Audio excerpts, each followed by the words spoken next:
Cacciari, Tosi, mi metto anch'io per amor di patria e poi ci metto anche tanti altri sindaci importanti, variati, tanti altri avrebbero il dovere morale di fare qualcosa per il Veneto. Un nuovo partito per il Veneto, nel giorno in cui Monti apre alla possibilità di un governo bis, in cui la polemica dei rimborsi spese ai consiglieri regionali riempie i giornali e infiamma gli animi dei poveri contribuenti, nei giorni degli stati generali della Lega a Torino per ripensare la questione settentrionale, Giancarlo Galan, dagli studi di X News, lancia il suo attuale sogno politico, un partito veneto da cui ripartire.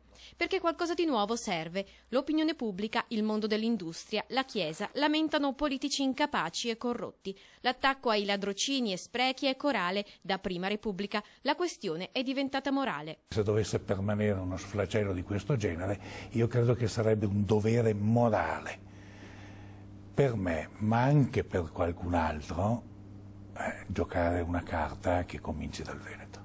L'ex governatore immagina un partito nuovo ma con volti già noti, niente improvvisazione. Il cambiamento chiesto da più parti per l'ex ministro non sta nella ricerca anche imbarazzante di uomini nuovi, per lo più inesperti, ma nella trasversalità ed esperienza, anime e pensieri diversi come quelli di Cacciari e Tosi, di Variati o dello stesso Galan, insieme. Insomma, il meglio del Veneto.